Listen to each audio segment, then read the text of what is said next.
There's over 50 new features and changes for watchOS 11 on the Apple Watch. And I can assure you that you're gonna find so many new features and changes that you've never seen before. Let's start with the basics. If we jump over to the home screen, as you can see, we get a brand new app. And this is the new Vitals app, which basically establishes a typical range for each of your health metrics. And it actually collects all of this data when you're sleeping. So if you actually wanna use the Vitals app and you wanna have your vitals, such as the heart rate, the respiratory rate, the wrist temperature, blood oxygen levels, and your sleep duration, you are going to have to actually sleep with your Apple Watch the previous day. I've actually been enjoying the Vitals app a lot by the time that I've been testing it. It's just a very easy way to understand your metric. Because reality is, if your Apple Watch gives you the respiratory rate, for example, 15.8, or the wrist temperature minus 0.03, you don't really know and you don't really understand if that's good, if that's bad. So the Vitals app truly helps you understand that. If you tap on this icon right here, you'll be able to see your weekly view or your daily view. And if you tap on this eye icon right here, it will give you more information. For example,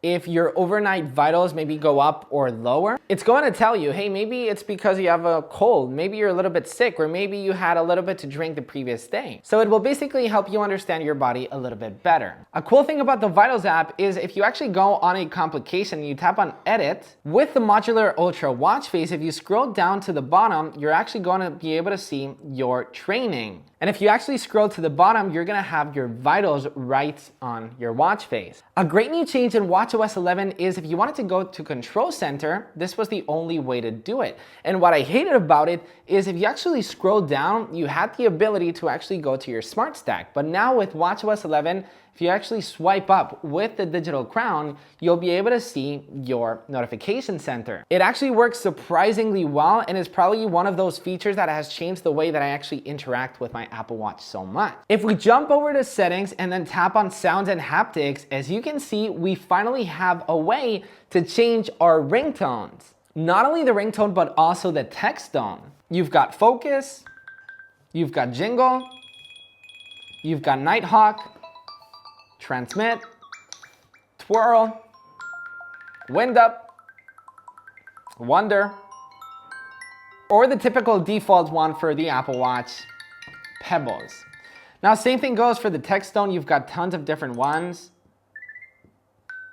We still don't have custom ringtones like on the iPhone, so if someone calls you, you can actually put, your favorite Drake song or whatever. The Activity app also gets tons of new features. For example, this right here. This is training load. And this will basically help you see if you're above or well below your average for your workouts and for your activity rings. As you can see this week, I am well below because I've been working way too much with all this beta content. If you tap on this right here, you can actually view walking all day or just all workouts in general. One feature that every Apple Watch user has been waiting for the longest time is this right here. Brand new with watchOS 11, you can finally pause your rings. If you're traveling, maybe you're sick, I hated the fact that, your streaks were kind of lost, your medals were lost just because you were sick or maybe you were traveling. So if you're traveling now, you can mute coaching and goal tracking while maintaining for your move streak. You can do it for today, until Tuesday, until August, or custom. Maybe you're sick and you just want like 7 days off your activity rings and you still don't want to lose that streak. You can set that, and it's that simple to pause your ring. Tim Cook, thank you. You can now also change goals in the Activity app, not in general, but actually schedule. Maybe, for Monday, you don't want to be as active, or maybe you want to be a little bit, not go as hardcore during the weekends. You can now manually change, depending on the day, your move goals. And not only the move goal, obviously the exercise and the stand. You can customize specific days. Now, if I play a song on my iPhone, what happened before is that your entire screen on your Apple Watch is flooded with the Now Playing tab, but now it sits right in the Smart Stack. So it's by far not as intrusive, and you can actually still have same controls. You can play and pause, or if you wanted to go full screen, you can tap on it and it will appear. Once again, thank you, Tim Cook. Now, the Smart Stack has been totally revamped because now widgets will appear automatically depending on your location. So maybe if it's about to rain, you'll actually get a widget saying, hey, it's about to rain. Or if I left my door open at home, it will let me know that my door is open. Apple has also redesigned the UI. Whenever you're editing the Smart Stack, this UI has been completely changed. Also, we have new widgets in the Smart Stack. For example, this new training load is new. We now get a dedicated widget for photos, obviously new ones for the Vitals app, and more. But something that I really am happy about is that live activities are now coming to the Apple Watch. Now, by the time that I've actually been using watchOS 11, it's been so useful, especially now for the Euro Cup, which, by the way, Spain won. Congratulate me in the comments. When my soccer team was playing, just by raising up my wrist, I automatically had my soccer team score and I didn't even have to do anything. When I was traveling, for example, to Greece, I had my boarding pass and all my boarding info straight in the Smart Stack and I didn't have to press anything. All the info was there. Since live activities are now on the Apple Watch, if you jump over to settings, we now have a dedicated Smart Stack setting. For example, you can turn off or turn off live activities. You can auto launch live activities. So as I said, when the soccer game was playing, it was automatically popping up, which was very useful for me, but maybe you don't find that useful. You can turn that off or down. And here you can actually control which apps actually have access to those live activities. And obviously, same thing goes to widget suggestions. And if you scroll down, you'll be able to customize all that stuff as well.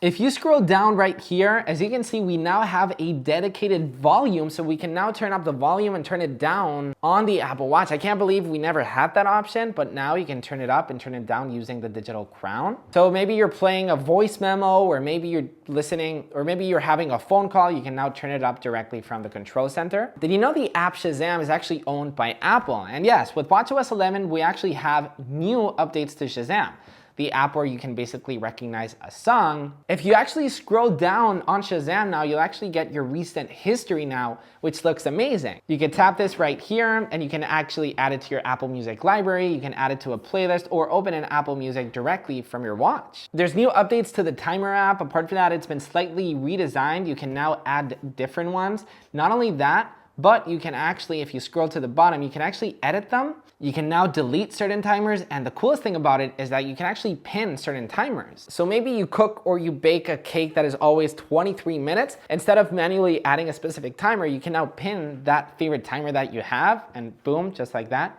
you can now start a timer. If you love tracking your sleep with your Apple Watch, I've got very good news. Because now, if you forgot to actually turn on the sleeping mode on the Apple Watch, and sometimes when you went to bed, you just forget, and then you just don't track your sleep. But now there's automatic sleep detection. So if you forget, your Apple Watch will still track your sleep. Very good news. Now, if we jump over to iMessage, a new change that Apple has done is change this icon right here. Before, it was like an App Store icon, but it's now a plus sign. If we tap plus, we now have a new feature called check-in. And check-in basically lets you automatically notify a friend on when you've actually arrived to a destination. And the best thing about it is that the workout app also integrates check-in. So maybe you live in a city and you want to take a run during midnight where it's kind of sketchy. You can send a check-in to your friend, whether limited or full, so the person can actually check in with you. So they'll actually be notified when you send a check-in, when you've arrived to the destination, and if you are delayed and do not respond when prompted, or if your Apple Watch is offline. So they'll basically get notifications if you're at the spot. If you're not at the spot, why are you not at the spot? They'll basically have a lot more info just so you're safe. If you go inside of an iMessage chat, you'll also be able to have the profile icon. So if you tap that, you can directly message, call, or walkie-talkie that person directly just by tapping here. That's pretty handy as well. The Vitals app is not the only new Apple Watch app, because we now get the Translate app coming to the Apple Watch. It works extremely well. It's super simple. Here you basically, choose the language. Maybe you want to translate from English to Spanish, and then you simply tap on this microphone icon right here. And the cool thing about it is that you can actually activate on-device mode, and with that, it will basically require you to download languages. So maybe, you want to translate English because it's your language, and then, for example, if you visit Spain, you can download Spanish, so you can actually use it offline. So if you don't have service or internet, if you go to Thailand, you'll still be able to translate with your watch, which is very handy. The Translate app has this icon right here, which basically lets you customize the pronunciation speed, autoplay translations automatically, preferred input, voice or text. You can download languages, you can have that on-device mode, and so much more. Now, Apple has actually added tons of new complications for the watch faces. So if you actually hold and tap edit, for example, there is now a new redesigned alarm. Before, it just showed the clock icon as the complication, but now you actually get the time that you're actually waking up the next day. This is probably my favorite one. Inside of the home app, if you scroll down, these things are brand new, which basically lets you pick a home accessory. So you can actually pick a certain HomeKit accessory. So you can see, so if I tap this, the light will turn off. If I tap this, it turns on. So you could pretty much create an entire HomeKit scene watch face with this and have your favorite HomeKit accessories on your watch face. It's super handy. The new remote complication has also been updated. Before it was like the triangle, and now we get a new remote logo in there. Same thing goes for the stocks complications. Before you could just open the stocks app, but now you can actually add a specific stock in your watch face. So maybe you're following Apple stock a lot lately, and instead of you actually tapping on the complication and opening the stock app directly, just by a raise of a wrist, you can know the exact value of the stock itself. And the exact thing goes to shortcuts. Instead of just having the shortcuts app as a complication, you can actually add a specific shortcut to your watch face. So maybe, I have a start my day intercom. I can actually add that to my watch face. So just by a tap of that shortcut will run automatically. Same thing as the home app. Cycle tracking will now also display your gestational age and track your pregnancy across the health app. Apple HomeKey also gets an update because it now actually functions with the ultra-wideband chip on your Apple Watch, which basically means that instead of just holding your Apple Watch next to your smart lock, using the ultra-wideband chip, as soon as you walk through your door, it will just open automatically.